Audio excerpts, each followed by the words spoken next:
All right, here we are again for another Gators Breakdown Plus member chat. This time on a bye week, of course, the bye week before Georgia.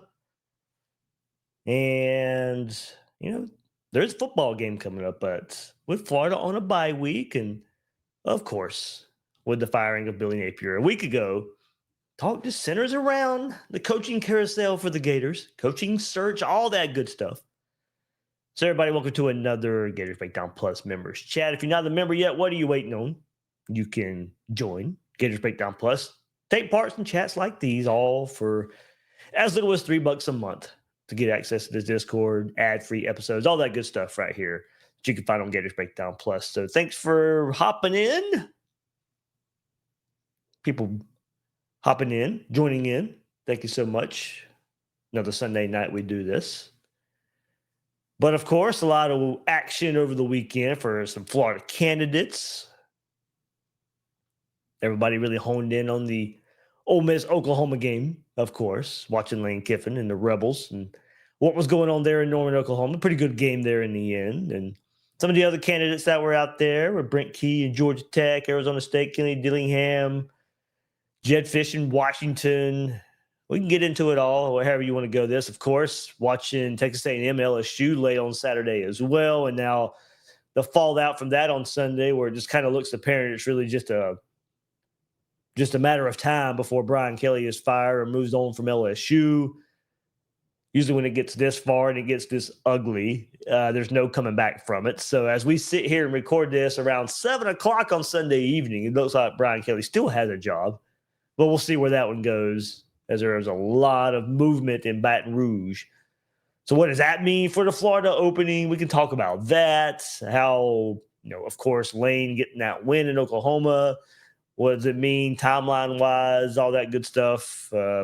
However you guys want to steer this, that's where we'll go. But we can concentrate in that world. We can talk a little bit of Florida, Georgia, of course, as well. Still a big game. Still one of our biggest rivals. So we can go in that. I know this will probably stay in motion, the coaching carousel, coaching search talk. But if you want to steer it in Florida, Georgia, we can go that route too. But go ahead, hop in. See what you guys think. And, I mean, it's just as we sit here, everybody's going to go through all the candidates and who you like and who you don't like and the reasons you do like and all that. And, of course, certainly can go many directions with that. And seems like Lane, no matter what happens, still the overall, and rightfully so, overwhelming choice to be the next guy that most everybody wants out there. But a lot of conversation going on, today about what the Oklahoma win means, and does it, for a timeline, does it also, each win, does it make Lane reconsider and want to stay there in Oxford? A lot of good ways to go with that one. But go ahead again, guys. Go ahead and hop in, take part in the chat. Get Ryan in here. Starts us off. Okay. What is going on? Can you hear me? Yep, I got you loud and clear. Oh, just another week of coach search madness. It's just gonna be crazy.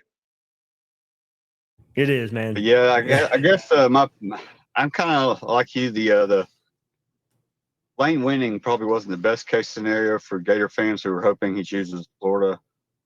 And my kind of viewpoint was always that if he does, he's guaranteed, almost guaranteed to be in playoffs now.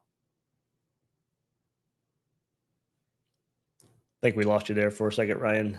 The whole reason in my mind for choosing Florida would be to I'm sorry. Did I lose you? I'm sorry. Yeah, you're back now, but lost you for a second.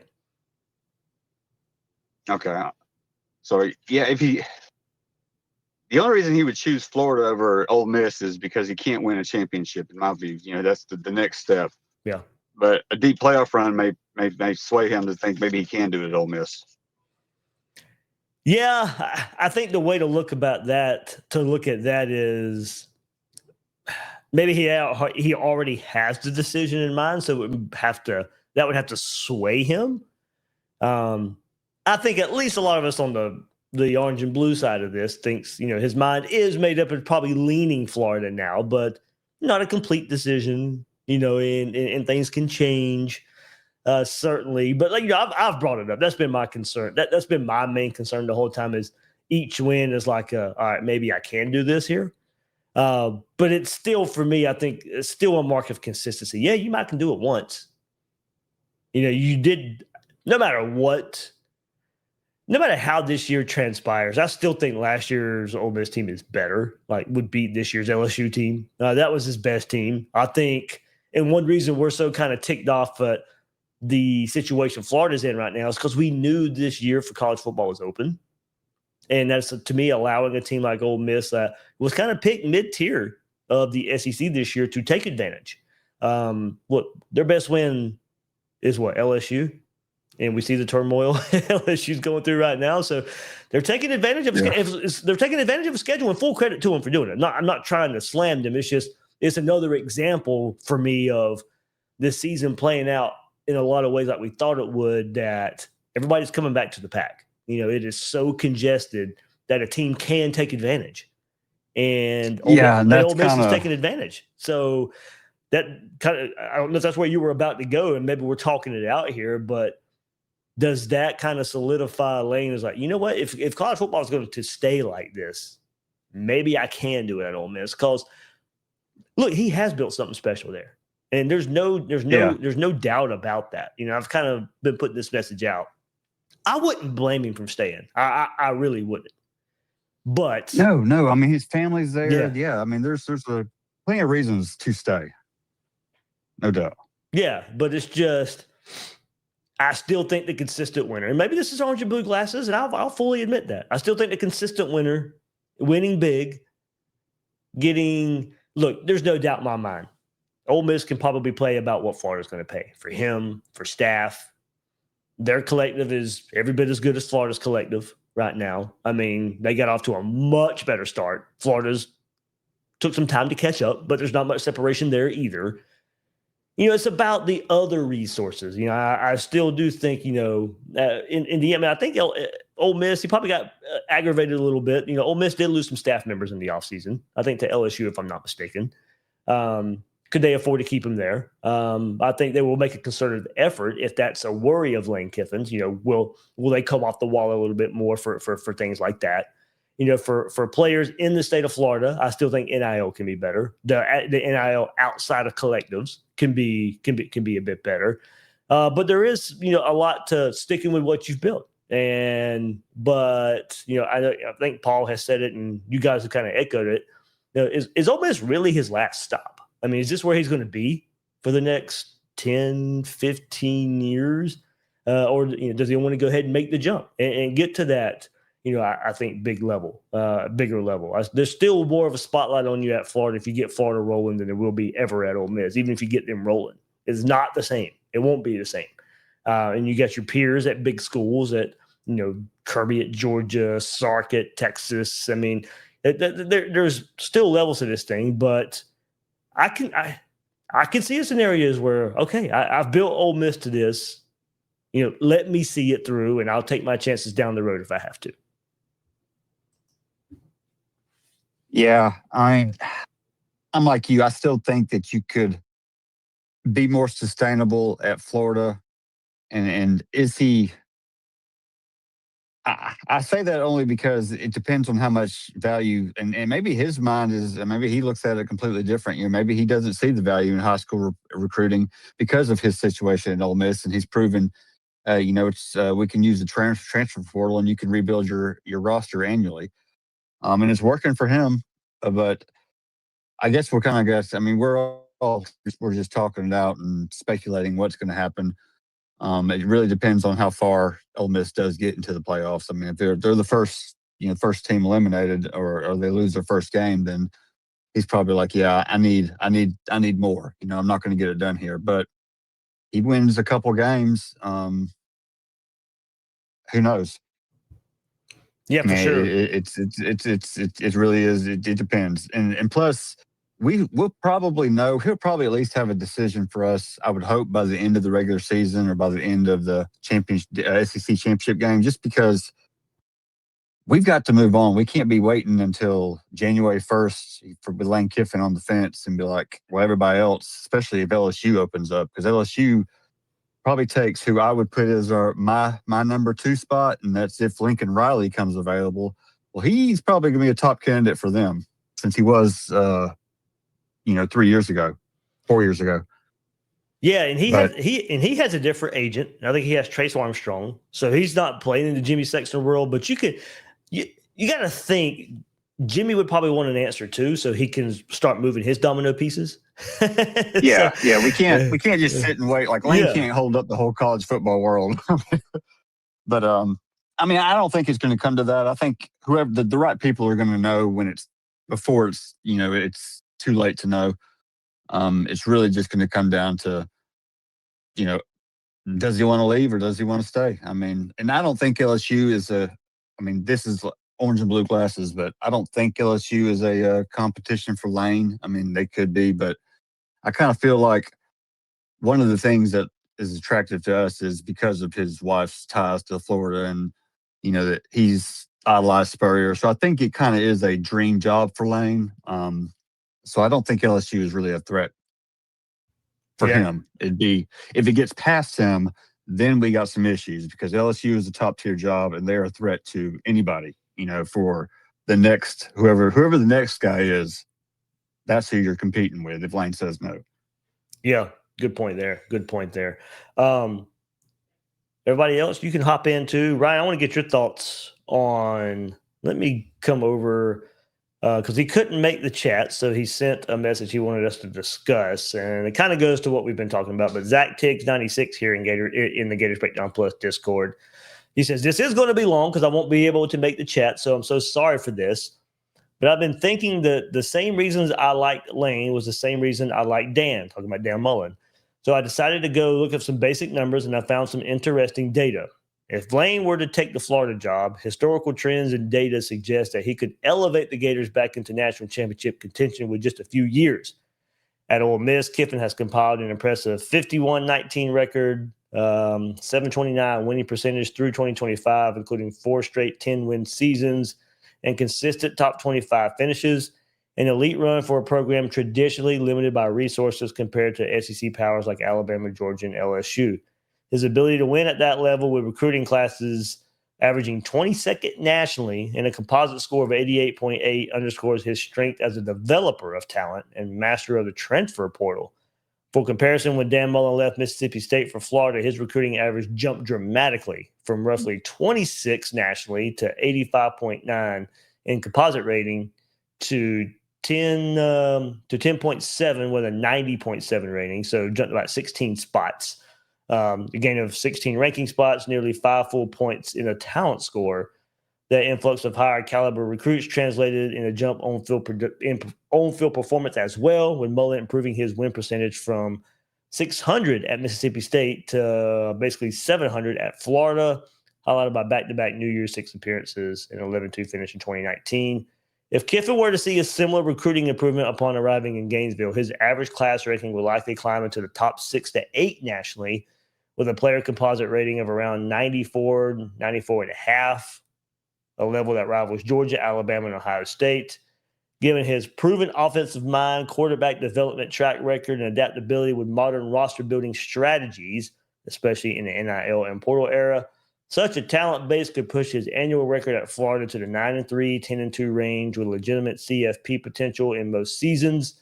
In short, Kiffin's ceiling at Florida would likely exceed even Mullen's best years, blending elite recruiting resources with one of the nation's most dynamic offensive coaches, a combination that could make Florida a consistent SEC powerhouse once again.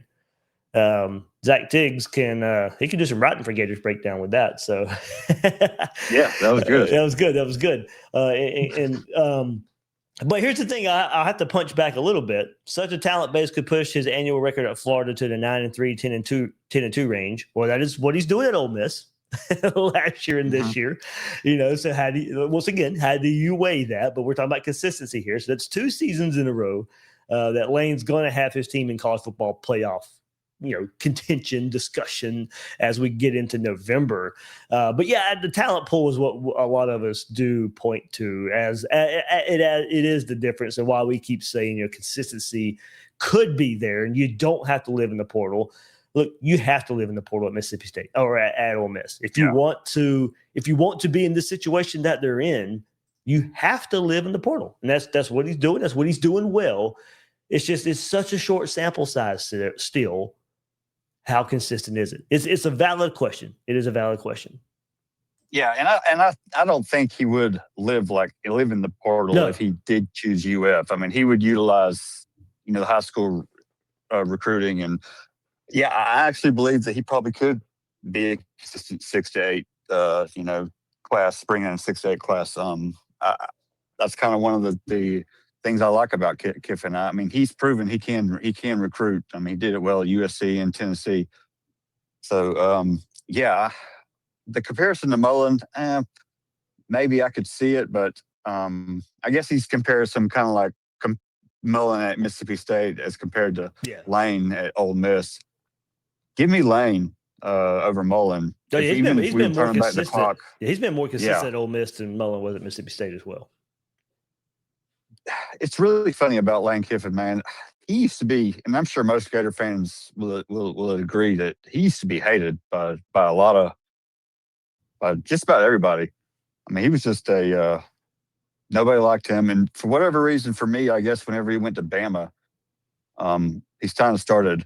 Me living in Alabama, and I got a lot of close friends who are Bama fans, so I always keep my eye on them and watch them. But it just kind of started turning the corner for me. And then he went to FAU, and I was like, or whatever, whichever one we went to. Yeah, FAU. That school down in Florida, FAU, yeah. And kind of saw what he did there. I was like, man, it started to he kind of started to turn on me. And you could see that he kind of started growing as a coach. And maybe it was Nick Saban in Alabama, but since then, ever since Saban fired him, he's been on the up and up. So it's no question why he's the top candidate right now. But it is kind of funny. If you would have asked me 6, 7, 8 years ago about Lane Kiffin, I would have been like, whew, stay away from Florida. Same for sure. He's the Saban rehab worked for sure. It worked for sure for not just himself, but I think the rehab to the college football world out there. A lot of people like Lane Kiffin now. Yeah. I mean, it's crazy. Anything? What do you think? What? Currently, after the Oklahoma win, where do you think things are still the same as they were 1 week ago with Lane Kiffin, or do you think it's slightly leaned any other way? I mean, maybe the other way, but I mean, not really. I mean, it's not like he was going to lose out. Yeah. Now, a lot of people were looking at this one because Oklahoma's defense and how they've been playing, and still don't know about Napier, how healthy he is, and that Oklahoma's certainly not the team they were in the first month of the season. But did teams catch up to more tape on Napier? How they wanted to use him, plus the injury, all that stuff. But a lot of people were circling this one because it was a road game, and let's not forget, the main stat that came out of that game was his first his first ranked road win. I think it was ranked conference, ranked SEC win, road win. And I had to put this out there, and maybe I could go through this while we're on here a little bit, but I'm pretty sure most of that was filled up by Alabama and LSU. In recent years, road game against Georgia too, I believe, where they got absolutely smashed a few years ago. But that's who that filled up with mostly. And I know, but a lot of people will say, "Well, Sig just went to Oregon last week and and beat Oregon for a road win." Yeah, you're right, he did. So that's where the question comes in. So that was a question of when people have of Lane Kiffin of why he can or can't get it done. Their record on the road against ranked teams in conference. Well, he got that. We'll see what becomes of Oklahoma later this season, but they got a tough finish to the season. But no, it's not like we thought Lane was going to go, winless and just fall in Florida's lap, from here on out. So In the grand scheme of things, no, it doesn't really change my mind. I still was leaning into the belief they were probably going to be a playoff team anyway. Yeah. So it's all about that first round matchup, at least as far as timeline goes. I'm not saying anything about decision, but maybe the deeper he goes, it triggers something in his mind to stay at Ole Miss.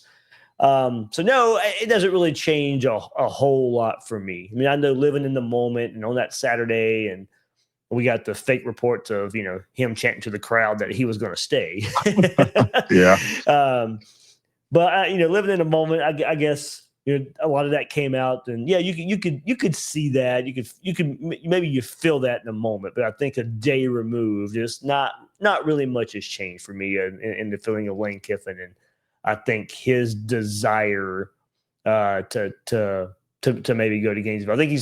I still think he's going to think hard about it, both sides of it. I don't know if he's fully made a decision yet, but as we sat here in October, if you were to tell me right now, take everything out of it, if he had to choose right now, I think he'd choose Florida.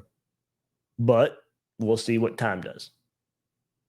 Yeah, and plus that team that he's got, they've got a good team this year, and like you said, exceeded expectations considering everyone thought last year would have been their better team, but they're getting better production out of the quarterback position. One, I mean that Chambliss kid is playing really good football, and that's what'll carry. I mean that's also. I mean, I don't know how far that's going to get him. He's eventually, he's going to start making some mistakes. I mean, I'm surprised he's gotten as much out of him as he has, but anyway, the point is that he's gone after this year. I mean, so this team next year, it's going to be a completely different team. So Blaine's got to think of, do I want to go out there and rebuild it again here, or am I ready to go on to the next place and start doing it there? Because regardless, it's like I said, he's going to be rebuilding the team. I mean, he'll have his core players at Ole Miss, but for the most part, I mean, he's living in the transfer portal. Half his roster's probably graduating or transferring out, and he's doing it all over again. So he's either going to do it here or he's going to do it there. Yeah.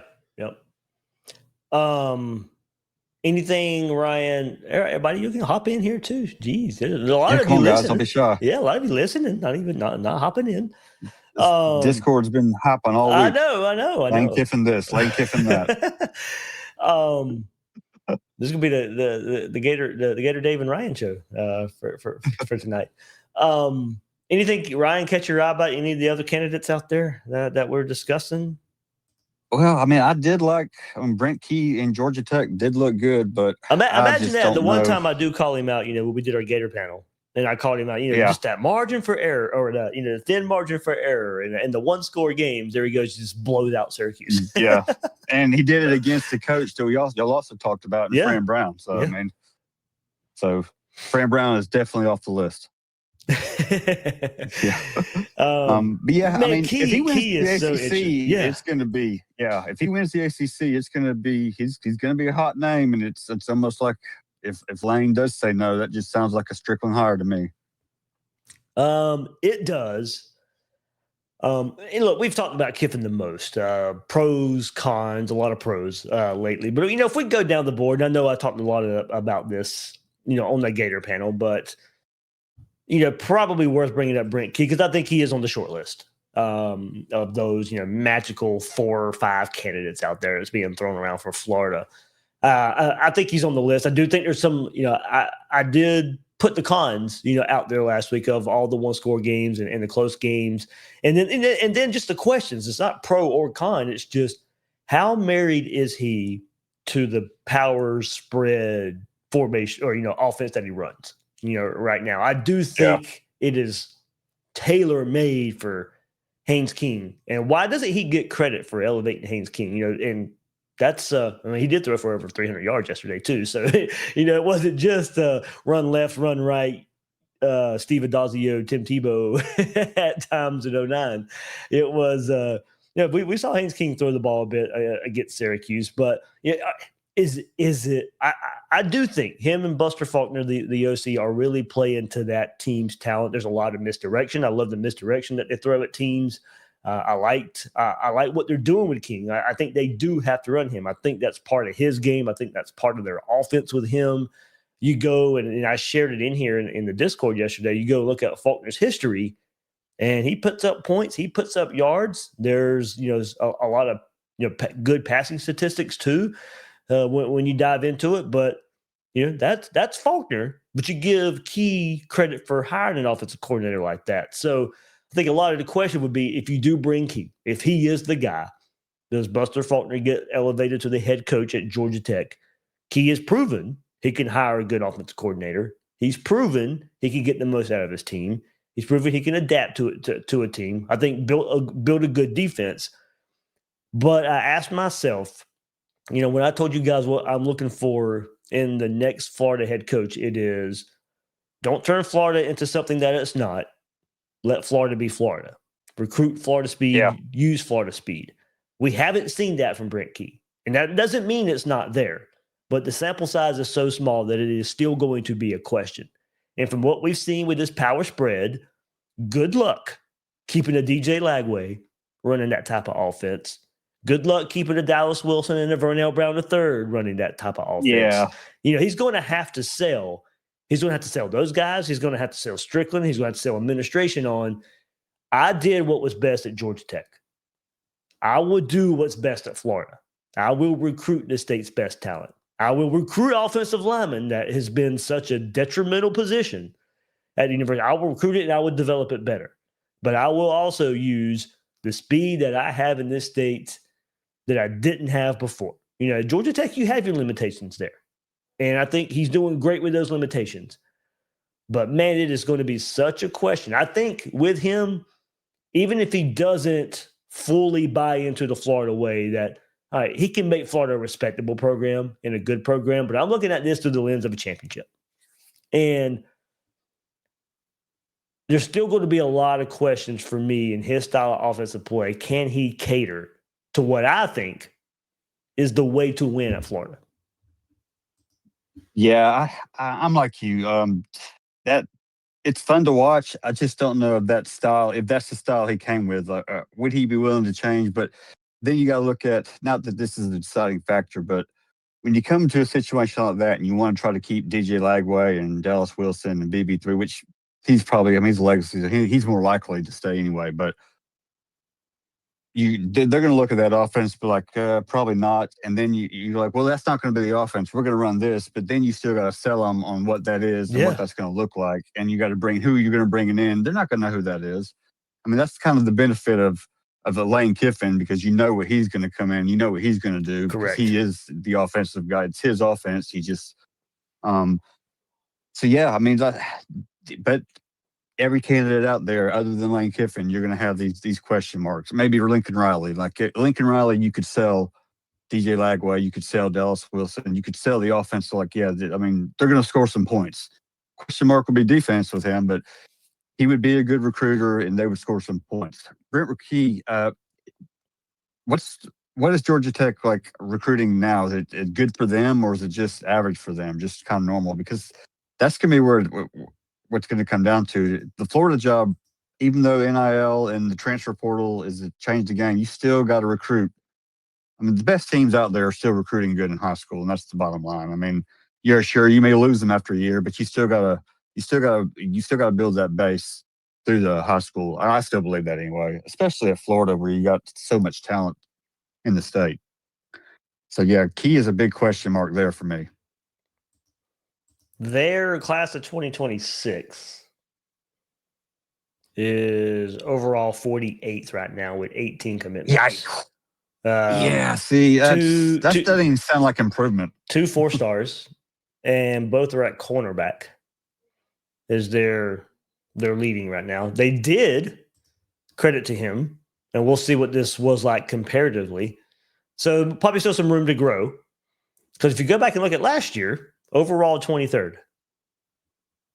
Well, that's pretty good for Georgia Tech, I think. Then, yep, I would say that's pretty good. A 5-star offensive lineman from the state of Georgia, and Josh Petty.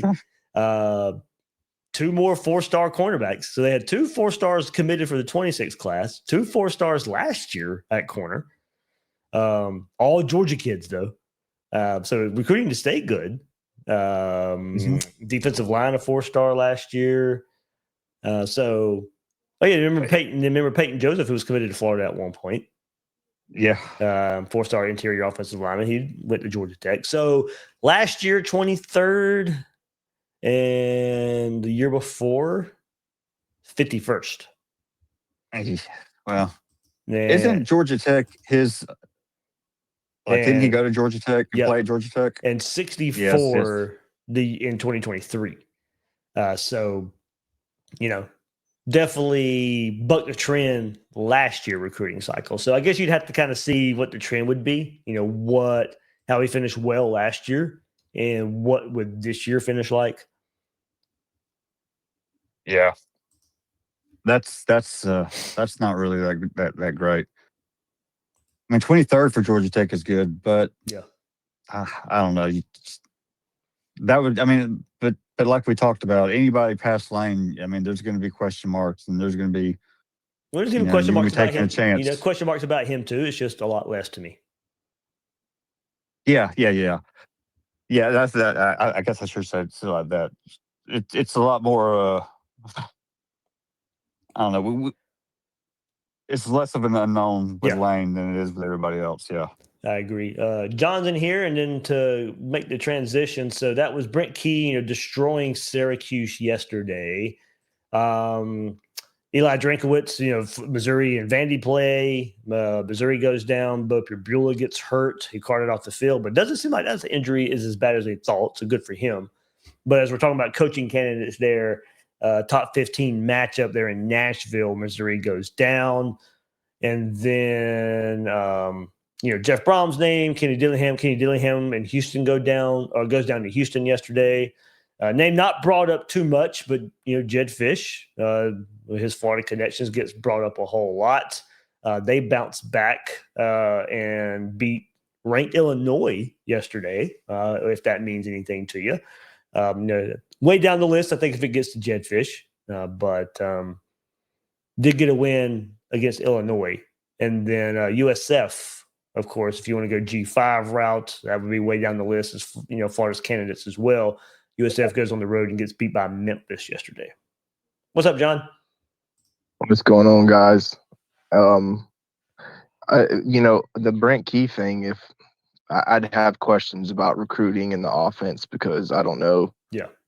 I don't know if his offense is sustainable. And here's the deal. I mean, how often do you get QBs who are willing to bury their head through a crowd of people, And I don't know how sustainable that is.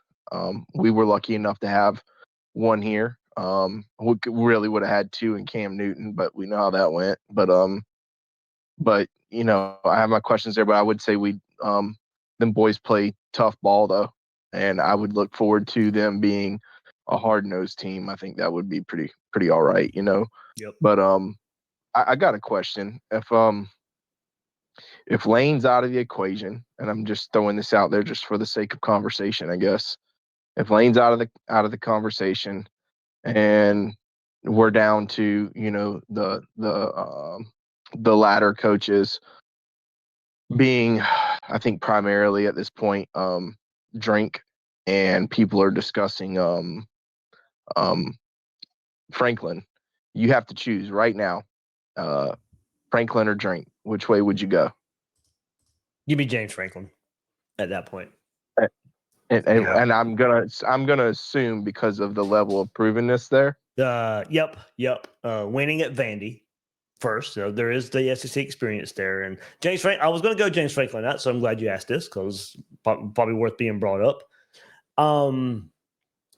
Credit for the Vandy, raising up Vandy, and then I do like what he did at Penn State. It was, of course, alarming not being able to break through. It was alarming for what was supposed to be your best team and you falling on your face this year. I was talking about this. You guys can catch me on with Locked On and Brandon. I just recorded with him before this chat. And we were talking James Franklin. And since this is, our platform here too, I was going to do it anyway. So it's going to be a lot of the same stuff I said on his show too, but it's just so how much do you weigh this year and penalize him for this year? I go back and forth on it. A lot of the time, I'm penalizing him a good bit for this year because it's supposed to be his best team, and it just it didn't take off. And did the Oregon game really mean that much? You still had everything to play for after that. The season was not over, and boy, they treated it like it. And I don't know why. I don't know, if it's just why they fell on their face after that game. Still had some big games coming up. Go ahead. No, I was just going to say I do believe with the success during his tenure there that he should be afforded a bad season, regardless of what the expectations were this season. Mm-hmm. On the other hand, I kind of do probably see the idea with all the money that's getting dumped into football. If you got your best everything this year and it's falling apart, that maybe it's time for a change of scenery. Maybe they went about that the wrong way. They could have waited the season out and see how it played out. They probably did at least pull the trigger a few games too early at the very least. Yeah. But the only thing that just doesn't get me excited about Franklin, I think he'd bring good people here. I think the program would be ran well. I think we'd play, we'd have a very solid floor. But at the same time, I mean, there's more than one way to win football games, but I just don't see his style of offense that he's, and I know he brought in the other OC, was supposed to be a more prolific offense, but didn't seem that way, right? it just doesn't get me excited, man. This is Florida with all the skill talent down here, man. You got to air the ball out, 30 plus times a game, in my opinion, at least 25 times. Yeah, and I don't see that being what works down here. Yeah, I mean, he'd have to sell the vision, just like I was talking about with Brent Key. It is what lesson did you learn at Penn State where that doesn't happen again? And he is going to have to sell the administration. He doesn't have to sell the fan base because he's not selling it to the fan base to his opening press conference. He's already hired by that point. What? Yeah. And are they going to buy it? Is it just lip service? In an interview, it might just be lip service. I do think, I would hope there would be a look in the mirror and say, you know what? I can't do that again. That's what cost me my job. My God, is you going to have enough time to reflect on that, though? Good point. But you know what? But that's what the interview process is for. If he's not, Scott Strickland, whoever's doing the interview, this search firm, they are going to have to do, hey, look in the mirror, tell us why this is going to be different. But the thing is, it could be just lip service. It could be he's just going to be so married to it that that offense never opens up. And you know what? It still could be successful at Florida, but not in the lens of a championship. I am looking at this through a lens of a championship, and it wasn't there. It wasn't there at Penn State. And if he's not willing to change, yes, he can make Florida better, but it's not going to win a title. Him doing what he did at Penn State is not going to win Florida a title. So when's the last time a team won a championship that scores 25 points a game? Exactly. We're well past that. So what can he do looking himself in the mirror and say, I brought in Andy Kolenicki at offensive coordinator. It was supposed to be this great hire. It didn't work out. I brought in Jim Knowles, who was supposed to be the best defensive coordinator in college football. It didn't work out. We got a few games with him. It didn't work out. So what does the look in the mirror change for James Franklin? Because he can't be the same guy. The same guy, it might be good. It might work out for Florida. It might dig Florida out of the grave a little bit. But it is not championship. It is not championship. Well, like we discussed last week, I think Florida has an opportunity to set a precedent here. And and if the Lane, hire falls through, then it does, and they can move other routes and still make it work. I do like the idea that I could get Sider back down to Gainesville. That'd be nice. And I want to say something here. I'm going to get some naysayers on this. I'll preface it first by saying when it comes to Drink, there's something about that hire that doesn't necessarily get me excited either, if I'm being honest. But I don't really dislike him as a coach. I don't dislike the guy either. And I think he's probably a pretty darn good football coach, if I'm being honest. But at the same time, he gets that label of being corny, being a nerd. And I would just want to say I actually watched a little bit of stuff on him on YouTube that was kind of outside of football, and it kind of felt like I got to see him in a different light a little bit. And I was like, well, maybe this guy's not as, nerdy or corny as everyone thought, because he seemed like a totally different person in that regard. I kind of always had the same opinion of him, like he wasn't a fit, but I'm sure a lot of people will still have that opinion of him and whatnot. But I do think he'd do good here if he got the necessary support. And obviously, this administration is looks like they're trying to go down that path to change all the ins and outs, to provide the support and the necessary tools to take this thing to the next level. So, regardless of whoever it is, I suppose they're going to get what they need. But I'd be torn between him and Franklin. I think I kind of like the ceiling a little better with Drink, but I like the floor better with Franklin. And don't make me choose. Hire Lane Kiffin, please. Hey, on that, and Ryan, I'll let you jump in, and I'll get to some comments that are in here too. You talked about, getting the resources and all that. And for me, also in looking at this, and one reason Lane separates himself from the others is the immediate buy-in from the fan base, from the boosters, to the buy-in to NIL, Florida Victorious, that side of it, because he is the only one, and that will take it to this level. Now, somebody like Riley, because he is a big name, will probably get some support as well if he's the guy. But Franklin maybe to an extent as well, but nowhere near Lane because of his name. But the immediate buy-in, the level that we need to take NIL, it is not going to be wait and see like it is with all the other guys. It is going to be immediate. It is going to be, all right, Lane Kiffin's next Florida coach. Florida Victorious donations the very next week, I bet, are going to be very high. You're going to have, a lot of NIL support. You're going to have a lot of booster support. There is no doubt in my mind that happens. He's the only guy that's going to make that happen right away. Everybody else is going to be, well, let's see how this goes. and that's probably the wrong way of going about it, because you want to support whoever the head coach is. You want to give them the best chance. But man, it's just, we've been here before, so let's just kind of wait and see. But we know through all the back channel conversations that do get out, Lane is by far and away got the most support. So it's just, I think to hit the ground running, Lane is that guy. No doubt.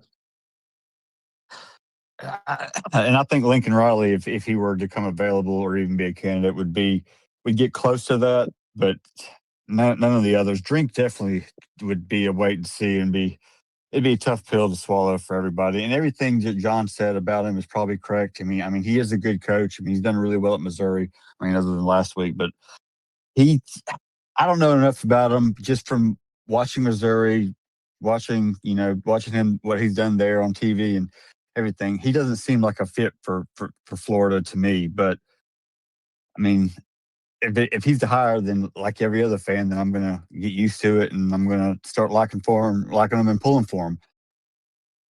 If we get to him, then we're down our list quite a bit. So it is what it is, I'd like Lincoln Riley with a defense. I don't know if he can get the right people in here, but also, if I'm not mistaken, I think his buyout's astronomical. No, it is that's not. His question mark. It is not astronomical if he leaves. It's only if he gets fired. Gotcha. Yeah, it's not a big buyout if he leaves. If somebody wants to hire him,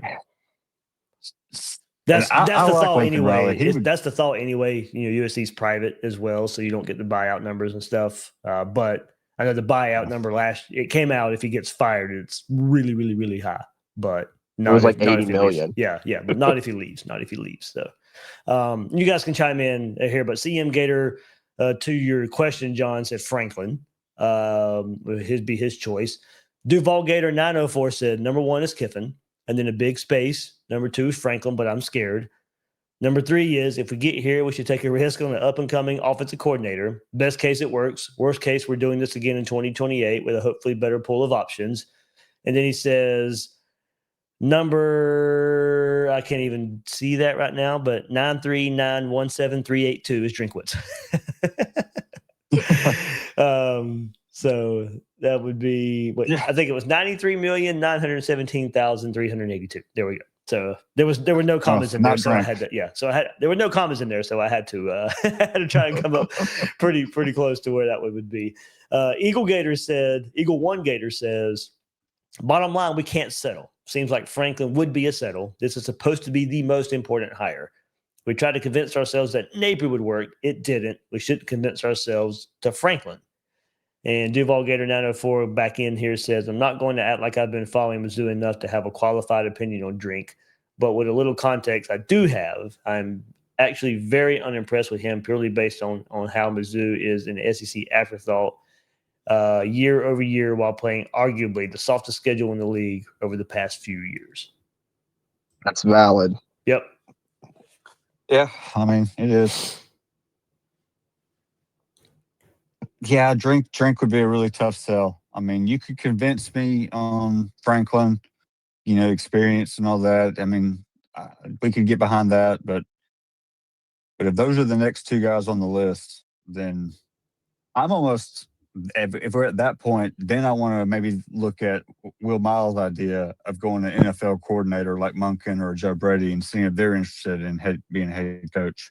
I almost feel like if you're going to take a chance, I mean, anybody after Franklin, you're taking a huge risk on. Well, maybe not as much of a risk on Drink because he has experience and he has played or coached in the SEC. But still, if you're unsure about if this is the guy, then you might want to start looking at that as an option. Yeah, and I know you guys both brought up Riley, but to me, for him, it's just the other side of the equation that we already discussed with Franklin and Key. It would be like, okay, why did the defense work at USC? So here's your look in the mirror moment. You've tried different coordinators. You've recruited better on that side of the ball to try and fix the issue. And it's still, don't get me wrong, they have gotten better from where they were the beginning of his USC tenure, but that's still what's holding them back from competing at the highest level in the Big Ten. And he currently has the number 1 ranked recruiting class, though. So that's yep.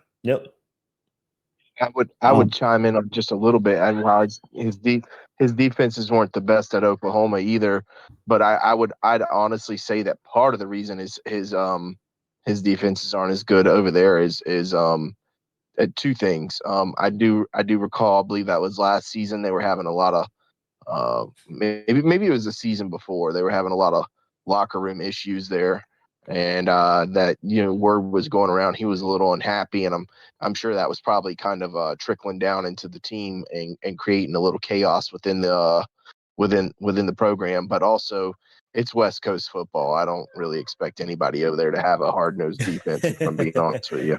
Yeah, that's true. That is a good point. It does kind of seem to get that rep. Some more comments here. Want Lane, expect Franklin says, how much of a look do we give Clark Lee if we get past number 2, number 3 on the list? A lot like Brent Key for me. And another point is brought up.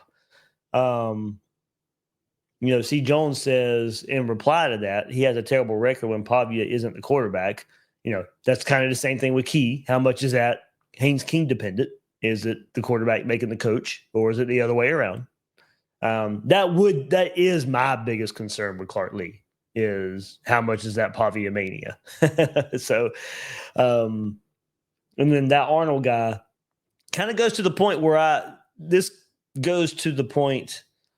was talking about the immediate buy-in for Kiffin.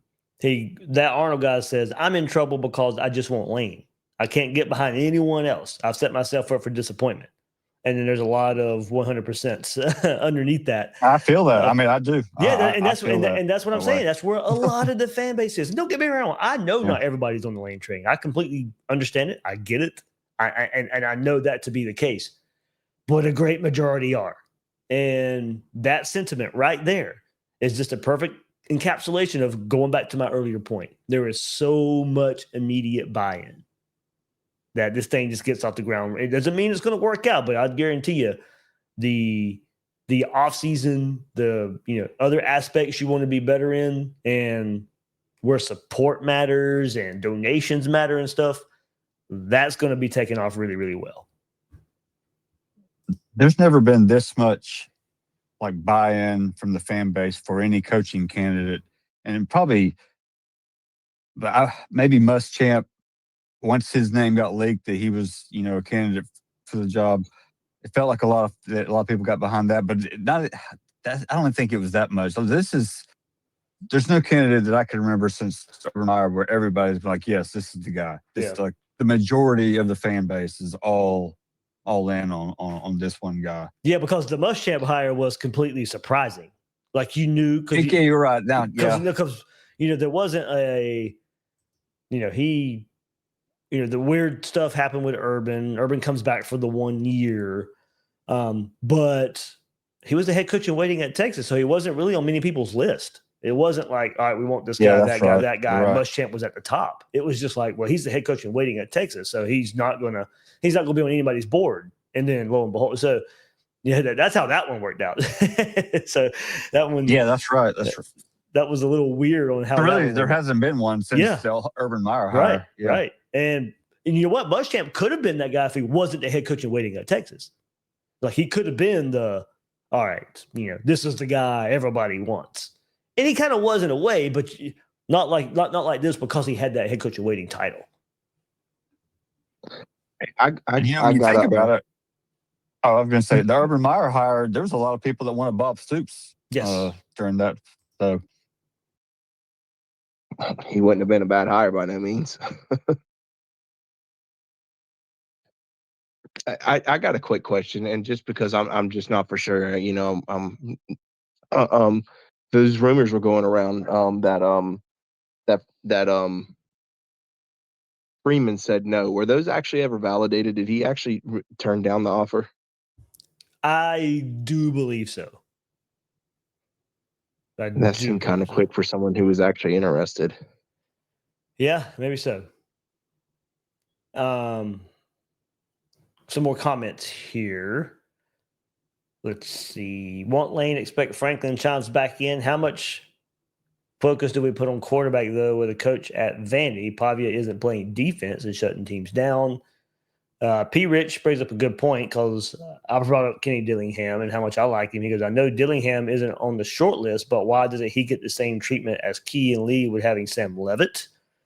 Good point. I think Scatterboo last year had a lot to do with it. What's the wide receiver's name? Jordan Tyson? Is that his name? Gives a lot of credit too. But yeah, I mean, it's fair. And maybe that is so wrong of pointing out that it's quarterback dependent. I mean, I guess you can bring it up, but I guess it doesn't necessarily have to be a hit. Or why is it a hit? Because I mean, these guys got to get credit too for bringing a quarterback in and figuring it out. I guess the thing would be there's just no track record of having quarterback success, so it does throw in the possibility that they're living off a single quarterback more so than somebody like Kiffin, who's had Matt Corral and Jackson Dart, and now what was supposed to be Austin Simmons, but now Trinidad Chambliss. So that's the difference for at least for somebody like Kiffin. But you're right. If we're going to ask the same questions about Clark Lee and Brent Key, then we probably should ask about Kenny Dillingham. So yeah, I mean, maybe it's because more people like his style of offense, so they don't ask the question as much. But CM Gator 1 says Lane or bust. Duval Gator 904, I prefer Lee over Drink, but echoing Dave's comments from the panel, I would have to see him without Pavia. And I think that's just to make us feel better. Not necessarily, we don't know if one way or the other, but we'd like to have a tangible result of more than just one quarterback. And you can get back in here, Ryan. I'll finish this up. I actually think he could be good. Talking about Lee over Drink, though. Wonder how hard it would be to pull him away from Vandy. That's a funny sentence to write, but it feels like he is a Vandy man through and through. That is so weird about these names. We are in a coaching cycle of so many coaches at their alma maters. I mean, you got Lee and Vandy, you got Key in Georgia Tech, Dillingham, Arizona State. I mean, it's weird how it's working out there. Eagle One Gator with Napier out should give fans a sigh of relief and excitement to see what can be with this team. I'm a Lane fan, just gives instant energy for the entire fan base.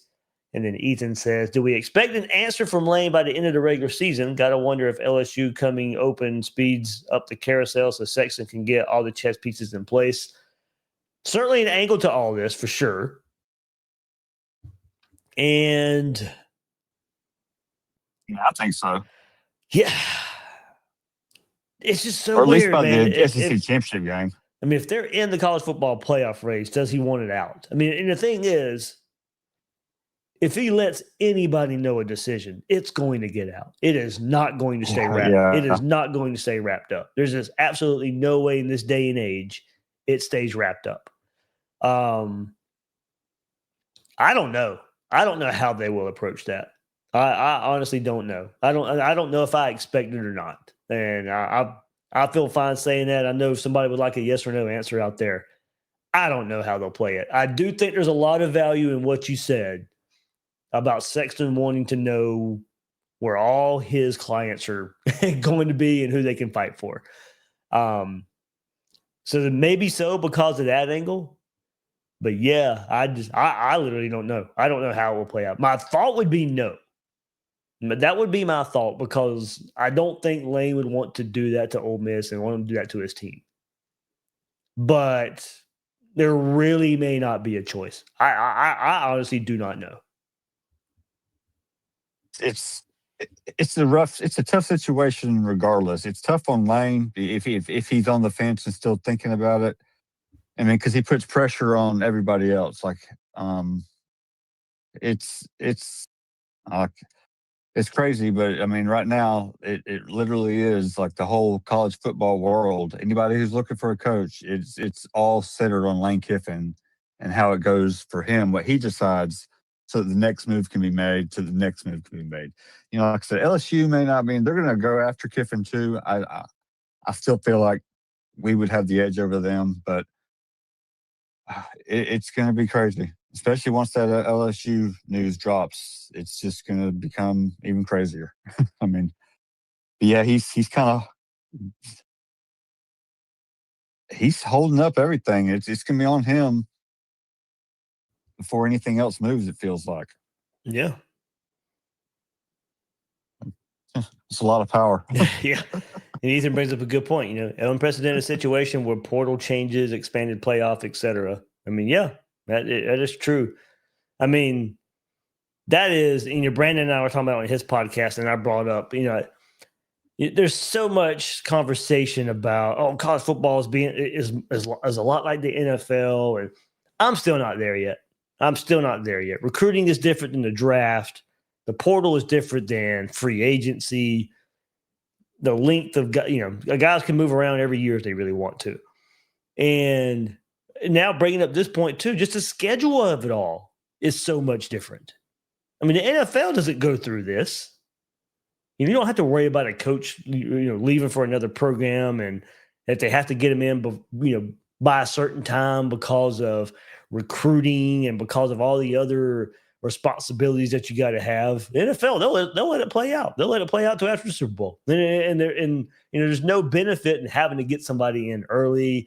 There's no detriment if somebody gets in late, like there is in college football. I mean, it really is. The portal and the expanded playoff, it is kind of ruined coaching movement, and it can really hurt a team for that upcoming season. You don't have to worry about that in the NFL. But there's just so much power now that these coaches have, and it's just all due to this messed up timeline of what we have in college football now with early signing day and a portal and how long the playoff goes and how all that interacts with the portal. I mean, it's a mess, and I don't know a way out of it. I mean, because you got to go on the school schedule, from fall semester, winter semester. That's what drives everything, honestly. And you can't forget that aspect of it. But man, it throws coaching carousel in just a chaos blender. You really have like 3 weeks to make a hire and get them in place after the end of the season, before you're pretty much giving up on that year's recruiting class. Because if you're waiting until, after the holidays, January 1st, early sign day is gone. You got 1 month to try to salvage anybody for, you got 1 week for the portal on January 1st. Isn't it just 1 week? No, I think it's January 2nd is it 10 days maybe? 10 days? Okay. Something like that. And then you've got 1 month until signing day. So, I mean, if you wait until January, you're on to next year's class, because it's not gonna you're not gonna be very good on 26th, and you're not gonna have very much time to use the portal. Like you said, 10 days. I mean, it's gonna be tough to build a roster like that. You ideally, you'd like to have them in place as soon as at least by bowl season, the previous year. But yeah, last thought here, and we will go more comments on Lane Kiffin. Duval Gator 94. Old Lane would sign with UF publicly tomorrow. This Lane is a calculated loose cannon, which is why he would never do that to his current team, and also why he's perfect for Florida. And then CM Gator 1 says, hot take perhaps. What are your all thoughts on the better Ole Miss does this season? The more Lane feels he completed his goals there, goes out on top, so to speak, and now ready to accept the next challenge, or just wishful thinking. That kind of goes to the earlier point of there might be a realization that, all right, he had his best team last year, did not make the playoff, has a good team this year, can make the playoff, but loses in the playoff. And it's just like, okay, I've done what I can here. I mean, that's been brought up. There can be a realization there. Yep. Of how this plays out, for sure.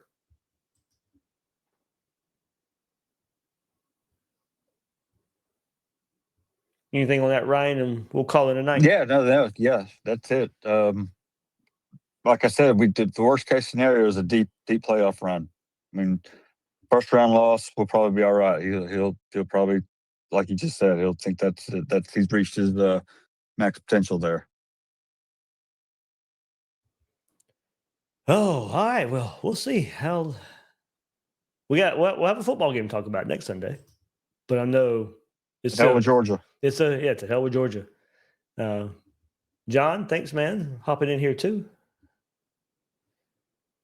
And yeah, I've been sitting here with my mic muted, man. My kids are running around getting ready for bed, so there's a lot.